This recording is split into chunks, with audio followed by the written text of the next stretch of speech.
I'm going to tell you about 5 fall garden mistakes you do not want to make, because if you do, you'll be dealing with some big headaches. You'll be pulling weeds by the thousands next spring, with pests that come back stronger than ever, and staring at bare garden beds when you could be harvesting veggies. The good news is all of these mistakes have simple fixes, and I'm going to show you how. Mistake number 1, letting your weeds go wild in the fall and not pulling them out before wintertime.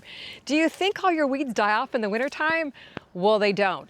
What's going to happen if I leave this big weedy patch go is that some of these weeds are going to bloom and spread seeds all over the garden bed, which means I'm behind in the spring before I even plant a single vegetable, because those seeds will take root in the soil and rob the soil of nutrients I need for my vegetables, and I'll be behind before I even plant my garden. And I've seen your comments. I know many of you have said how much you absolutely hate weeding and what a headache it is when they spread all over your garden. And I gotcha, I feel exactly the same way. But the fix is pull your weeds out now in the fall, save yourself time in the spring, and then don't leave your soil bare. Cover it with compost or even plant cover crops so your soil doesn't erode away in the wintertime. And believe me, you're gonna be thanking yourself that you did this now in the fall instead of waiting until spring. Now, if you have a patch that's super, super weedy, what you can do is just cover it with a piece of cardboard. Let the cardboard smother the weeds, pull your cardboard up, and then the weeds will be a whole lot easier to pull out. Then you can plant some cover crops over your soil so your soil is not bare in the winter and you prevent erosion through the winter rains and snow. The benefits of doing this now in the fall is that you have nice clean garden beds all ready to plant in the spring. Your soil stays protected and nutrient rich, and you save yourself that terrible headache of pulling all those weeds in the spring. The next mistake is doing nothing about pests in the fall. Ignore pests now, and you're basically just giving them a free hotel for winter. A lot of pests don't die in the winter. The cold weather just forces them into hiding, i.e. into your garden soil over the winter time. Now, this garden bed here is looking pretty beat up by the heat we've been having, and I've got a ton of pests. I've got some leaf miners here on my cucumber leaves. I have aphids and ants. There are just pests on almost every single leaf that I've got in here, even the ones that look fairly healthy. And if I did nothing, the adults might die off with the cold weather, but the eggs and larvae could go into hiding in the soil, in any plant debris I leave here in the garden bed, and even into bark and mulch that I spread along my fence. And this will cause a big headache in the spring because the eggs will hatch and come back stronger than ever and be ready to eat your small little seedlings as soon as you plant them. And it's such a huge headache because the pests can also carry pathogens, which can transfer diseases to your newly planted spring seedlings, and you can spend much of your spring fighting the pests instead of harvesting. Now, the fix for this pest problem is actually very simple. You have to spray with an insecticide that kills not only the adults, but the eggs and larvae in the soil that overwinter. So come on over to the garden nook here, and I'm going to show you what I use that works really, really well. The Monterey Takedown Garden Spray. It kills all of these on contact. So I spray the leaves and I also spray the soil. Now, I always spray in the evening because that's when pollinator activity is lower, and it also helps my plant avoid the UV damage. So I always spray the tops of the leaves. I'm also going to spray the soil here so I can get any of the eggs or larvae that might be hiding in the soil. Mistake number 3 is not saving seeds now in the fall. When you don't save your summer vegetables, like these beans here that have dried on the vine, you're missing out on seeds that could be next year's harvest. So let me just open these up here and show you these gorgeous scarlet runner beans that are completely dried on the pod. I didn't have to do anything but just let them hang on the pod and let them dry. So easy to save these seeds for next year.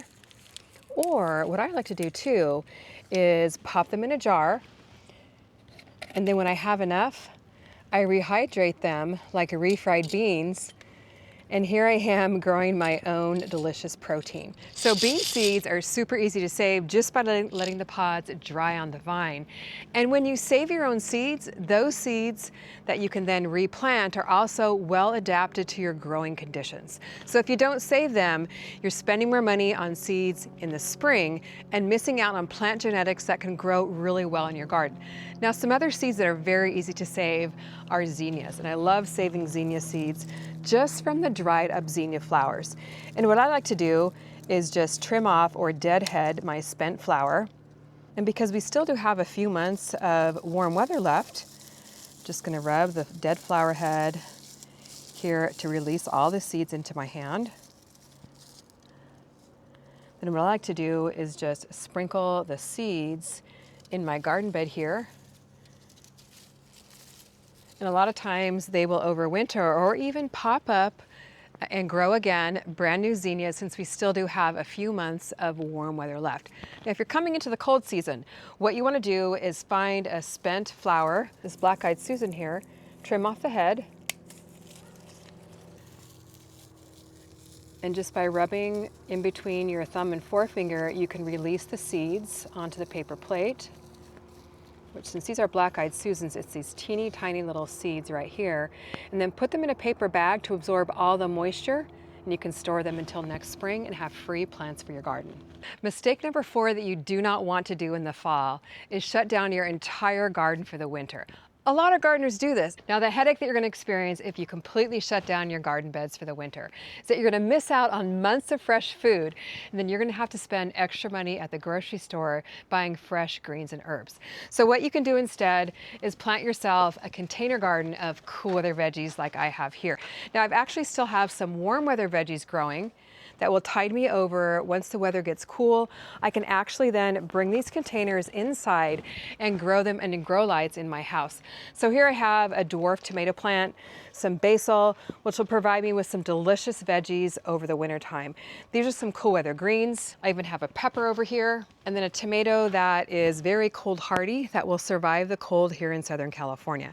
And then over here, I actually have a little fall salad station with some mustard greens. I've got some cilantro that is just popping up, and I've got my fall garden transplants all ready to go out in the garden as soon as the weather cools down. And what I like to do, because we do get a lot of hot days here in the wintertime in Southern California, is just clip shade cloth to my containers, and on those hot days when it gets over 80 degrees, because all these vegetables do best under 80 degrees, just cover it with this to protect it from the heat. And if you live in a northern climate where you get hard freezes and frosts, instead of shade cloth, you're going to use a heavy blanket just to drape over your containers to help protect it from the cold. For more crops you can start this month, watch my What to Plant in August video linked below. And this is exactly why I put together my brand new Fall Garden Jumpstart Playbook and Seed Bundle to make this whole process a whole lot simpler. You get the digital playbook with instant access, no matter where you're at in the world, plus 16 fall garden varieties, so you know exactly what to plant, when to plant it, and what to do next. Now, the last mistake is one of the biggest ways that gardeners sabotage their harvest next spring without even realizing it, and that is leaving diseased plants in their garden beds over winter. Now, this chard is covered in powdery mildew, and if I was just to leave this over the wintertime without removing it, all the powdery mildew spores could drop in the soil here and will harbor pathogens over the wintertime that will just explode when you put your transplants in your garden beds in the wintertime. And then your seedlings are wiped out before they even get started. So what I always do is remove any diseased plants at the end of the season so that your soil is not harboring all those harmful pathogens over the wintertime. And here in Southern California, chard will actually overwinter. So by snipping off all the diseased leaves, I can send the plant's energy into producing brand new leaves that don't have powdery mildew. You can see my tomatoes here have blight, so we'll be removing those plants as well. You can see this cucumber plant is definitely not looking good either and is at the end of its life. So I'm going to go ahead and remove this plant as well, so no disease or pest can harbor in the plant debris over the wintertime. And these are going to go in the trash bin, not the compost pile. So it will save me the headache of having my seedlings attacked by diseases in the spring. Let me know if you've ever made any of these mistakes and if anything's going to change for you this fall by watching this video. I'll be reading the comments. Thanks for watching. See you on the next video.